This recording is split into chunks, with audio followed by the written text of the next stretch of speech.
Assalamualaikum warahmatullahi wabarakatuh. Halo semuanya, jumpa lagi di perkuliahan Sistem Basis Data. Oke, di kuliah kali ini kita akan membahas tentang basis data, relasional, dan perancangan basis data. Basis data relasional di sini adalah basis data yang merepresentasikan atau menggambarkan data dalam bentuk tabel-tabel di mana tabel tersebut dihubungkan oleh nilai-nilai yang sama atau umum pada kolom-kolom terkait. Nah, seperti yang teman-teman sudah ketahui ya di pertemuan minggu lalu, contohnya yang database perpustakaan itu kan terdiri dari berbagai tabel ya yang saling berhubungan. Nah, itu kita sebut dengan basis data relasional. Nah, adapun untuk komponen penyusun sehingga terbuatlah sebuah database atau basis data ini komponennya yang pertama ada tabel, kemudian ada kolom atau atribut, kemudian ada baris atau tuple, dan yang terakhir ada domain.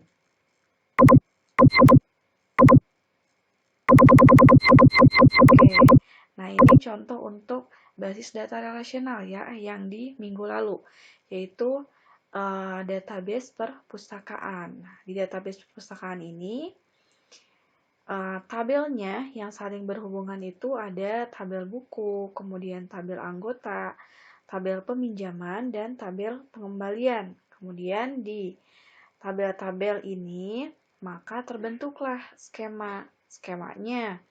Yang pertama di tabel buku, isinya ada apa aja ya, ada kode buku, judul buku, dan seterusnya. Kemudian di tabel anggota, kode anggota, nama anggota. Setelah itu di tabel peminjaman, kode pinjam, tanggal pinjam, kode anggota, ya. Dan masih banyak lagi yang lainnya. Itu disesuaikan dengan kebutuhan dari data yang akan disimpan ya. Nah, ini untuk tadi kan skemanya. Nah, kalau ini dibuatkan si skema tersebut ke dalam sebuah tabel. Misalkan tadi ada tabel anggota. Di tabel anggota ini isinya ada apa aja? Ada kode anggota dan nama. Kemudian data-datanya dimasukkan. Tabel buku juga sama dan tabel seterusnya seperti itu ya. Nah, kemudian di sini ada definisi dari tabel tadi ya, komponen penyusun dari database. Yang pertama ada tabel. Tabel ini memiliki nama ya dan terdiri atas baris dan kolom. Contohnya tadi ada tabel buku, tabel anggota. Nah, itu nama tabelnya. Nah, tabel pada suatu basis data ini tidak boleh memiliki nama yang sama ya, jadi harus unik. Jadi kalau misalkan teman-teman sudah membuat, misalkan tadi database perpustakaan, membuat tabel buku, berarti tidak boleh membuat tabel dengan nama buku lagi ya, karena harus unik ya, harus satu itu nama tabelnya. Nah, selain itu, tabel di dalam database ini biasanya kita sebut juga dengan istilah relation atau file ya. Untuk tabel, mungkin teman-teman juga sudah tidak asing ya, jadi sudah tahu lah tanpa harus saya gambarkan tabel itu seperti apa, karena pasti ya udah pada tahu semua ya kalau misalkan untuk tabel. Oke. Yang kedua, kemudian ada yang namanya kolom atau atribut. Nah, kolom atau atribut ini biasanya kita sebut dengan field ya. Jadi, sebutan lain dari atribut adalah field. Field itu yang kayak gimana sih? Oke, saya contohkan di Excel nih ya.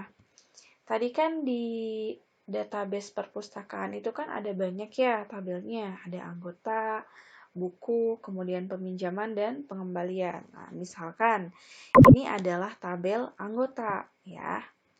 Di sini ada tabel anggota, kemudian mana field atau atributnya? Field atau atributnya adalah ini. kode anggota dan nama anggota. Jadi kalau misalkan ada yang bertanya, mana atributnya, mana atribut atau field dari tabel anggota, berarti ini kode anggota dan nama anggota.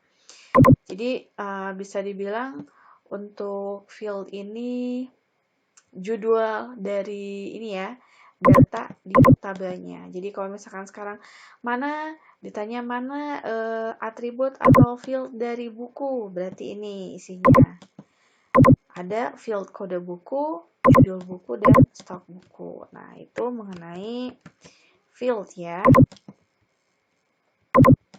Selanjutnya, ada juga nih domain. Domain ini merupakan sekumpulan nilai-nilai yang dapat disimpan pada satu atau lebih kolom ya. Nah, karena domain membatasi dan mengatur nilai, ini bisa juga kita sebut dengan domain constraint. Nah, bedanya apa domain biasa dengan domain constraint?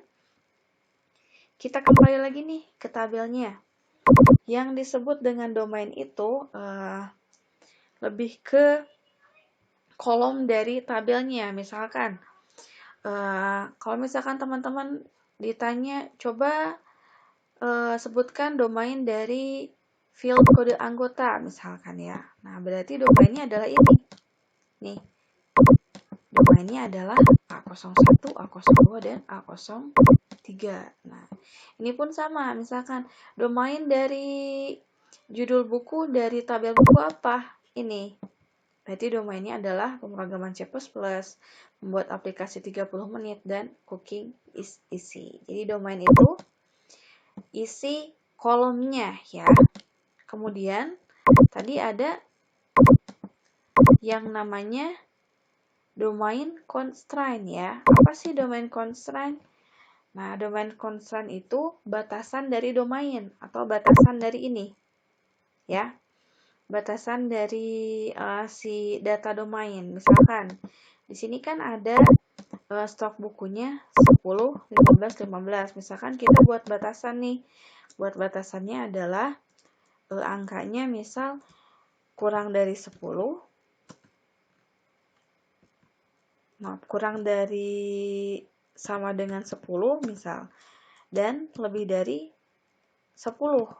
Nah, ini kita sebut dengan domain constraint ya. Ini. Domain constraint. Nah, ini kita sebut dengan domain constraint. Ini merupakan batasan dari domain.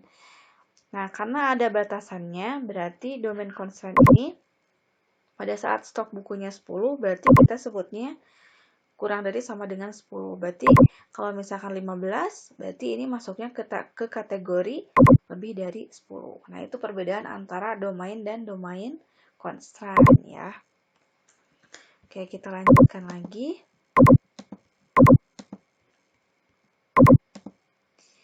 Selanjutnya ada baris. Nah, baris berisikan data dari sebuah objek. Baris ini kebalikan dari ini apa tadi? Domain ya, kebalikan dari domain. Kalau misalkan apa tadi? Domain itu kolom, nah kalau baris itu ya ke barisnya. Biasanya kita sebutnya record atau tuple ya. Misalkan nih contohnya. Di sini tadi kan domain ke bawah. Nah, kalau misalkan tuple atau record itu ke samping ya. Ini datanya ya, bukan si atributnya, tapi isi dari atributnya. Jadi ini. Jadi kalau misalkan ditanya ada berapa record di tabel anggota? Oh, tinggal dihitung aja ini isinya ada berapa datanya.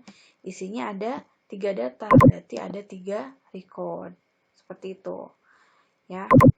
Kalau domain jadi kolom, kalau misalkan tadi record berarti ke samping ya, ke baris.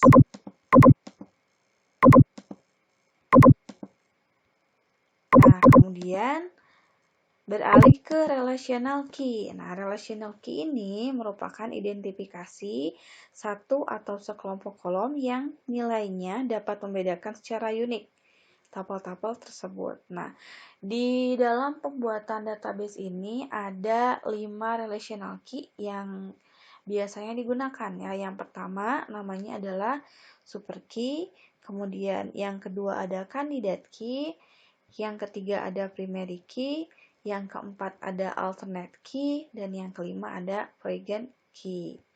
Oke, untuk lebih jelasnya kita akan bahas nih di slide selanjutnya. Nah, untuk melihat perbedaan kelima key tadi atau kelima kunci tadi, kita membutuhkan beberapa tabel ya dari database yang saling berelasi ya.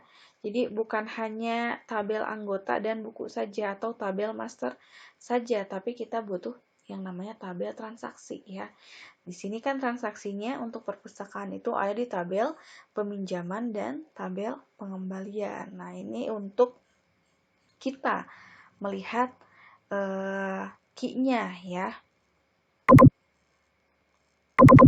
Oke, sini kunci yang pertama ada super key. Nah, si super key ini merupakan satu atau kelompok kolom yang nilainya secara unik membedakan tapel-tapel pada suatu tabel. Nah, jadi si super key ini merupakan satu atau lebih atribut ya atau field yang dapat membedakan setiap baris data dalam tabel secara unik. Nah, kalau misalkan teman-teman perhatikan nih dari semua data atau semua tabel yang ada di perpustakaan. Misalkan kita ambil contoh yang tabel anggota nih ya. Nah, kira-kira di sini yang uniknya di bagian mana ya? Yang unik, yang tidak sama. Kira-kira bagian mana? Sini ya. Jelas pasti di bagian kode anggota. Nama bisa aja sama. Misalkan di sini namanya tadi Surya Fitri. Misalkan ini juga sama nih namanya, Syahrul ini ternyata bukan Syahrul, tapi namanya Surya. Ya. Ini nama tidak bisa jadi super key ya, karena ini dia nama bisa saja sama, tapi kalau kode anggota itu tentu pasti beda. Seperti teman-teman ya, nama teman-teman bisa aja sama, tapi nomor induk mahasiswa itu kan pasti beda. Kemudian KTP nih ya, di KTP juga sama, nama bisa sama tapi NIK-nya tidak ada yang sama. Oke, misalkan contohnya nih super key. Kita ketik di sini misal contoh super key tadi ada yang pertama. Kalau misalkan kita disuruh menyebutkan, coba sebutkan super key yang ada pada tabel anggota, berarti ada field kode anggota. Nah, super key ini bisa berlaku dengan ini ya, kombinasi dengan atribut lain ya. Selama si atributnya itu merupakan atribut yang unik. Misalkan, ini kan ada dua nih ya. Bisa kode anggota, bisa juga kode anggota dengan nama anggota ya. Kenapa bisa dua gini? Nah, ketika teman-teman memasukkan kedua data tersebut nih ya, si kode anggota dan nama anggota, otomatis kan ini gak ada yang sama ya datanya. Nah, contoh lainnya, misal di sini ya, super key di tabel buku, berarti super key yang pertama ada kode buku. Super key yang kedua bisa jadi kode buku dan judul buku. Super key yang ketiga bisa jadi kode buku, judul buku, dan stok buku ya. Tapi tidak bisa jika hanya judul buku dan stok buku saja ya. Kenapa? Karena ya ini nggak unik ya, judul buku dan stok buku datanya bisa aja sama. Jadi ini tidak bisa dikatakan super key. Jadi kalau misalkan mau menjadikan super key si judul buku ini ya, kita harus mengkombinasikan si atribut ini dengan atribut yang unik ya. Seperti itu penjelasannya. Oke, kita kembali lagi. Nah, yang kedua di sini adalah candidate key ya. Candidate key adalah super key di mana tidak ada satupun himpunan bagian dari super key tersebut yang menjadi super key lagi ya. Jadi candidate key ini merupakan kumpulan atribut minimal yang membedakan setiap baris data dalam tabel secara unik ya. Jadi candidate key ini lebih ke secara singkatnya super key yang paling sedikit jumlah atributnya. Nah, sekarang teman-teman bisa lihat nih ya, kalau misalkan ditanya candidate key dari tabel anggota kira-kira yang mana, tinggal dibandingkan saja. Tadi kan kalian sudah buat super key ya, di yang tabel anggota itu ada 2 super key, ada kode anggota dan kode anggota nama anggota. Berarti yang jadi kandidat key-nya yang mana? Ini ya, yang kode anggota. Kenapa? Ya ini kan minimalnya di sini 1. Sedangkan ini kan 2 ya, ada 2 field, kode anggota dan nama anggota. Berarti lebih minimal yang kode anggota. Berarti ini kita sebut dengan kandidat key ya. Nah, ini juga sama nih ya. Yang di tabel buku juga. Tadi kan teman-teman sudah tadi saya sudah jelaskan ya untuk super key di tabel buku itu kan ada kode buku, judul buku. Bisa jadi kode buku, stok buku. Bisa jadi kode buku, judul buku, stok buku. Nah, tapi berarti kandidat key-nya pasti yang minimalnya adalah kode buku. Jadi kuncinya kalau untuk kandidat key teman-teman cukup lihat dari atribut atau field yang pasti beda gitu ya si datanya. Yang pasti beda itu rata-rata pasti di sini, yang di depannya ya, di kodenya. Kalau misalkan anggota berarti kode anggota, buku berarti di kode buku, peminjaman di kode pinjam. Nah, itu kita sebut dengan kandidat key-nya ya. Kita lanjut ke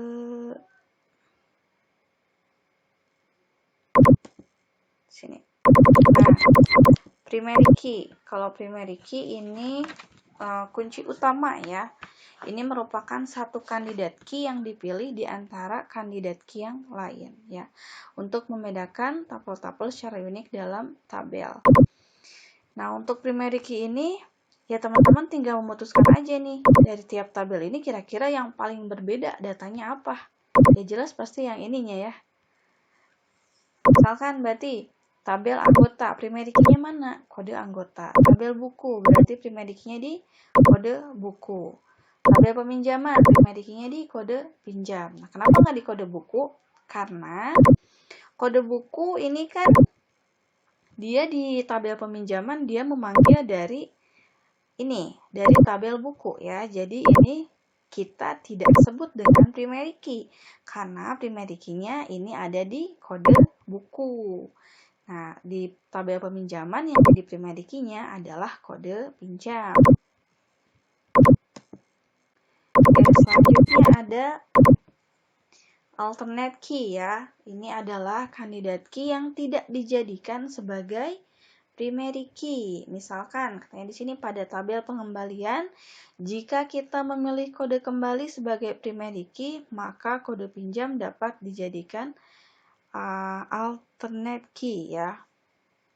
Oke, ini hampir mirip seperti ini, tabel peminjaman ya. Di tabel peminjaman kan di sini ada 2 kode. Nih, ada 3 kode ya. Ada kode pinjam, kode buku, kode anggota ya. Karena si kode buku dan kode pinjam ini merupakan data yang kita panggil dari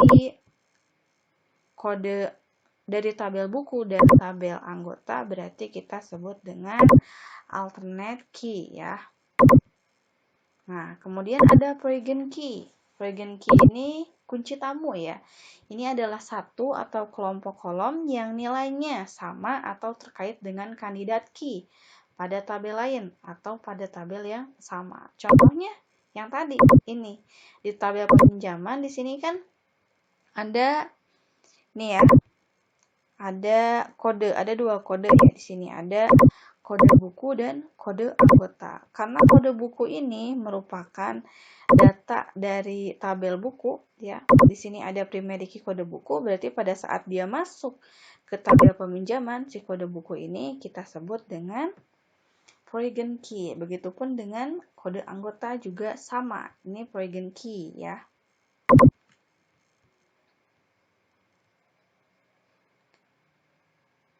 Nah, biasanya foreign key ini sangat diperlukan, ya, sangat penting nanti pada saat operasi join, ya, atau penggabungan tabel di query MySQL atau di pembuatan database-nya, ya.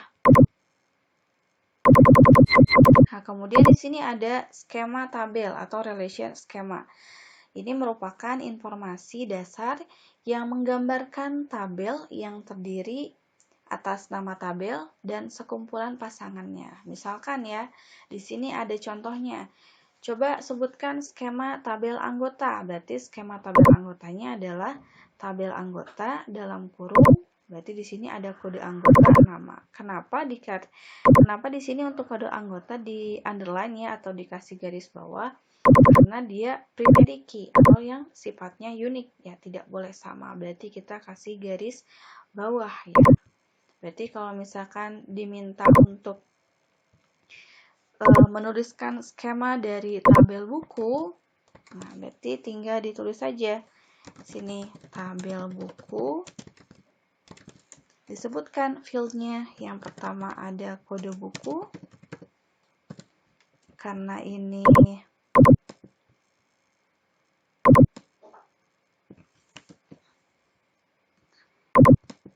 primary key, ya, jadi kita kasih underline, kemudian judul buku, dan yang terakhir stok buku. Seperti itu, ya. Untuk tabel peminjaman juga sama. Berarti skema tabelnya tabel peminjaman, kode pinjam di underline, tanggal pinjam, kode buku, kode anggota ini tidak perlu di underline karena foreign key bukan primary key, jumlah dan tanggal kembali. Kemudian selanjutnya ada skema basis data atau relational database schema. Ini sekumpulan skema tabel dengan masing-masing tabel memiliki nama yang berbeda. Oke. Kalau skema tabel tadi kan cuma satu tabel aja, ya. Kalau misalkan skema basis data berarti keseluruhan semua tabel yang ada di database itu, ya. Misalkan tadi dituliskan nama database-nya apa? Perpustakaan. Berarti skema basis data perpustakaan. Tinggal disebutkan tabelnya ada apa aja. Di sini ada tabel anggota. Isi field-nya adalah kode anggota, nama anggota. Jadi setelah dituliskan skema basis data perpustakaan, di bawahnya disebutkan skema tabel-tabel yang ada di database tersebut, ya. Nah, sekarang kita beralih ke ini, ya, integrity constraint, ya. Nah, tadi sebelumnya kan di pembahasan domain itu tadi ada yang namanya domain constraint. Nah, di domain constraint ini, ya, tadi kan batasan pada domain, terdapat 4 batasan lain, ya, yang menjaga si integritas data yang disimpan pada basis data, ya, supaya tersimpan di database-nya, ya. Untuk batasannya itu sendiri ada 4 jenis. Yang pertama di sini ada yang namanya null, yang kedua ada entity integrity, yang ketiga referential integrity, dan yang terakhir general constraint. Oke, kita bahas yang pertama nih, null, ya. Null ini merupakan nilai pada suatu kolom atau tuple yang masih belum diketahui isinya, ya. Nah, jadi isinya itu kosong, ya. Bukan berarti spasi, bukan berarti nol, ya. Jadi gak ada nilainya. Contohnya gini. Misal di tabel anggota, di sini kan ada isinya semua, ya, kode anggota. A01 nama anggota Surya. Nah, misalkan saya hapus nama Suryanya. Ini kosong kan? kosong di sini bukan 0, bukan spasi, benar-benar kosong. Nah, ini kita sebut dengan nol. Jadi kalau misalkan tidak ada isinya, kita tulisnya 0. Seperti itu ya. Itu kalau 0. Kemudian selanjutnya ada entity integrity. Nah, kalau ini batasan atau aturan yang menyatakan bahwa kolom-kolom primary key tidak boleh menyimpan null. Nah, ini berarti kebalikan dari null ya, not null. Nah, tadi sudah saya contohkan yang null, ya, yang null itu yang kosong, ya. Nah, kalau misalkan nama anggota ini masih tidak masalah, misalkan dinulkan ya, karena dia bukan primary key. Judul buku, stok buku juga dinulkan juga gak apa-apa, karena dia bukan primary key. Tapi kalau misalkan si field tersebut adalah primary key, seperti contohnya kode anggota, kode buku, nah ini tidak boleh kosong, ya, tidak boleh jadi null, harus ada isinya, wajib. Nah, karena ini harus ada isinya, berarti ya, karena ini harus ada isinya, kemudian dia merupakan field primary key, maka dia batasannya merupakan entity integrity ya. Kemudian yang ketiga ada referential integrity. Nah, ini merupakan batasan yang menyatakan jika suatu tabel memiliki kolom Poigen key, maka nilai pada Poigen key tersebut harus sesuai dengan nilai kolom kandidat key ya. Maksudnya seperti ini. Nah, tadi kan yang ada Poigen key-nya itu adalah tabel peminjaman. Nah, ketika kalian mau mengisi data, misalkan ini ya di kode yang pertama, nah karena Poigen key-nya itu di kode buku dan kode anggota, otomatis data yang harus dimasukkannya di sini harus sama persis dengan data dari primary key-nya ya. Misalkan di kode buku, ya di sini ya di kode pertama, kode bukunya adalah B01. B01 ini benar nggak ada di tabel buku? Benar, ada. Sini ya, B01. Kemudian, kode anggotanya adalah A02. Benar nggak A02 ada datanya di tabel anggota? Ada, A02. Jadi, kalau misalkan sekarang kita isinya di sini, kode bukunya adalah B10, misalkan, ini tidak bisa ya, salah ya. Nanti error. Kenapa? Karena tidak ada data B10. Di tabel buku adanya hanya B1 sampai dengan B3. Ya. Itu untuk contoh dari referential integrity. Nah, kemudian di sini ada syarat ya, dua keadaan jika penulisan null tidak perlu dilakukan. Nah, di sini yang pertama, pada saat kolom tersebut diberikan batasan tidak boleh diberikan null ya. Jadi tadi kan yang dikosongkan itu null ya. Misalkan tadi namanya di sini saya buat null. Nah, ini bisa tidak jadi null si datanya jika si fieldnya itu adalah ini primary key ya. Ini jelas tidak boleh null. Kemudian, nah, di sini bukan berarti si nama anggota ini, si field bukan primary key ini bisa null. Dia juga bisa tidak null ya, atau not null, atau tidak boleh dikosongkan. Dengan catatan kita memberikan batasan tidak boleh diberikan null. Jadi wajib diisi itu ya. Oke, di sini yang terakhir ada general constraint. Nah, ini adalah batasan atau aturan tambahan yang ditetapkan oleh pemakai atau administrator database sesuai aturan atau batasan yang ada pada suatu organisasi ya. Sini sebagai contohnya, misal pada peminjaman buku, misalkan ya, tidak diizinkan jika stok bukunya hanya satu. Jadi pada saat dilakukan pengecekan nih, yang mau pinjam buku ternyata stok bukunya cuma satu lagi. Berarti tidak diizinkan ya, berarti tidak bisa meminjam. Nah, itu kita sebut dengan aturan general constraint ya. Begitupun misalkan jika ada anggota yang masih memiliki peminjaman dan belum dikembalikan, tiba-tiba dia mau minjam lagi, nah, tapi tidak diperbolehkan karena yang sebelumnya belum dipinjamkan. Itu juga kita masukkan ke dalam batasan general constraint ya. Jadi aturan sendiri ya, aturan yang sengaja dibuat sendiri oleh organisasi itu sendiri ya. Nah, kemudian di sini ada perancangan database ya. Di sini untuk proses pembangunan database ini terdiri dari 2 tahap.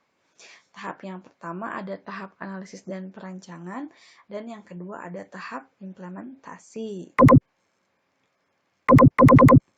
Di tahap analisis dan perancangan ini merupakan tahap pemetaan atau pembuatan model dari dunia nyata ya. Dari data yang kita cari sendiri dan terjun langsung ke lapangan ya, menggunakan notasi perancangan data tertentu, serta pembuatan deskripsi implementasi basis data. Nah, ini untuk 7 langkah praktis dari pembangunan basis data, mulai dari penemuan dan analisis fakta, kemudian kita buatkan ke ERD. Setelah dari ERD kita petakan ERD-nya ya. Dicari jenis entitasnya apa saja, jenis hubungannya apa aja. Setelah itu menomarkan struktur tabelnya, kemudian dibuatkan definisi skema database-nya, dirancang organisasi filenya, kemudian diimplementasikan atau dibuat database-nya di DBMS ya. Oke, kemudian di tahapan analisis dan perancangan ini dibagi lagi nih menjadi 3 tahapan ya. Tahapan yang pertama ada perancangan basis data secara konsep.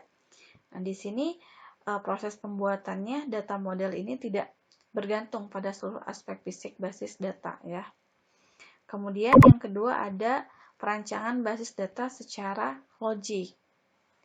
Nah, di sini dimodelkan dengan model tertentu, misalkan ERD, tetapi tidak bergantung pada DBMS tertentu dan implementasi fisik basis data. Jadi di sini kita gambarkan nih di tahap ini. Database-nya mau dibuatkan dengan menggunakan apa? Divisualisasikannya. Biasanya dengan menggunakan ERD dan LRS. Kemudian yang ketiga, di sini perancangan basis data secara fisik. Nah, di sini proses pembuatan deskripsi implementasi database pada media penyimpanan sekunder ya atau disk. Nah, di sini dijelaskan nih tabel-tabelnya ada apa aja, kemudian organisasi filenya mau gimana, terus akses datanya nanti mau gimana, dan semua integritas atau batasannya kira-kira mau seperti apa ya. Nah, tadi langkah selanjutnya setelah dibuat perancangannya, barulah kita masuk ke tahapan implementasi. Di tahapan implementasi ini, kita bangun database-nya. Kita buat database-nya di DBMS yang kita pilih ya, mau itu dengan menggunakan MySQL, misal MySQL Server, Oracle, dan masih banyak lagi yang lainnya.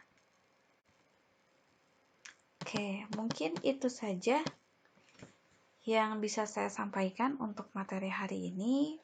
Untuk praktek pembuatan database-nya, kalian bisa coba sesuai dengan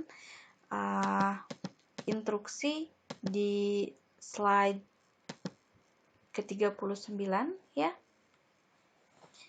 Dari saya cukup sekian. Terima kasih. Sampai jumpa di pekan depan. Wassalamualaikum warahmatullahi wabarakatuh.